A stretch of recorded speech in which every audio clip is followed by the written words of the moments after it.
আমাদের সংস্কৃতিতে প্রত্যেক দেবদেবী ভিন্ন ভিন্ন রূপে পূজিত হয়। রাম মর্যাদা পুরুষোত্তম তো মাতা সীতাকে আমরা সহনশীলতার জন্য জানি।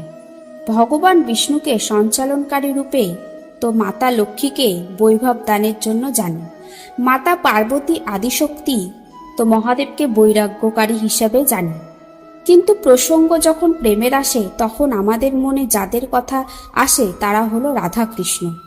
কিন্তু তাদের প্রেম কথা জানার আগে জানতে হবে যে তারা এই ধরাতে কিভাবে আসলো। নমস্কার বন্ধুরা, আপনাদের সবাইকে ধর্মোক্তি চ্যানেলে স্বাগত। আজকের আলোচ্য বিষয় হলো রাধাকৃষ্ণ গোলক ছেড়ে কেন এই পৃথিবীতে জন্ম নিয়েছিল, তারা কেন মর্তলোকে জন্ম নিয়েছিল, আর কার অভিশাপে তাদের গোলক ত্যাগ করে এই ধরাতে জন্ম নিতে হয়েছিল। একবার কৃষ্ণভক্ত শ্রীদামা আর নারদমুনি ব্রহ্মাজিরা খবর পৌঁছানোর জন্য গোলকে আসেন।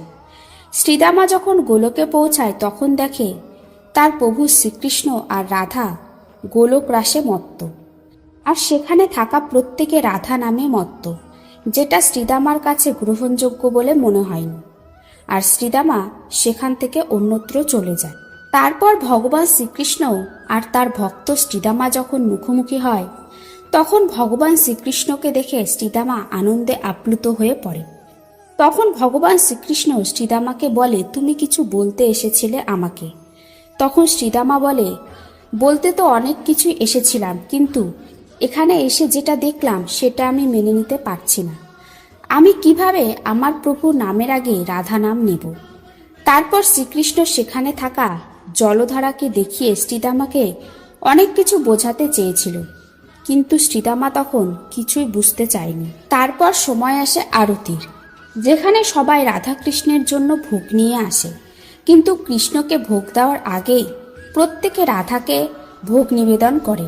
তারপরে রাধা সেই ভোগ নিজে গ্রহণ করে তারপরে কৃষ্ণকে প্রদান করত, যেটা ভক্ত শ্রীদামার পছন্দ হচ্ছিল না। তখন শ্রীদামা সেখানে উপস্থিত সবাইকে বলে, কেন আমার প্রভুর নামের আগে রাধা নাম নেওয়া হবে। আমি আজকে প্রমাণ করে দেব যে এই নারী এক ছলনাময়ী, যে এখানে উপস্থিত সবাইকে মায়া করে রেখেছে। তখন ভক্ত শ্রীদামা সেখানে উপস্থিত সবাইকে বলে কৃষ্ণ নাম বলতে। সেখানে উপস্থিত সবাই যখন কৃষ্ণ নাম বলে তখন সেখানে থাকা গাছপালা সমস্ত কিছু নির্মল হয়ে ওঠে, যেটা দেখে শ্রীদামা খুব খুশি হয়ে ওঠে। তারপর শ্রীদামা রাধাকে তুচ্ছ প্রমাণ করার জন্য সেখানে থাকা এক কীটকে লক্ষ্য বানিয়ে বলতে বলে, রাধা রাধা। তারপর সবাই যখন তার সঙ্গে রাধা রাধা বলে তখন সেই কীটটি ভস্ম হয়ে যায়। তারপর আবার সেখানে থাকা এক তিতলিকে লক্ষ্য বানিয়ে রাধা রাধা বলতে বলে। সবাই যখন রাধা রাধা বলে তখন সেই তিতলিটি ভস্ম হয়ে যায়। তখন ভক্ত শ্রীদামার নিজের চিন্তাধারার ওপর অটল বিশ্বাস হয়ে যায়।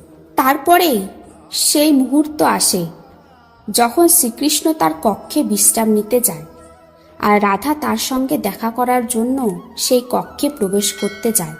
ঠিক তখনই ভক্ত শ্রীদামা রাধাকে কক্ষে প্রবেশ করতে বাধা দেয় আর বলে, কোনো পরিস্থিতিতেই আমি তোমাকে ভেতরে যেতে দেব না।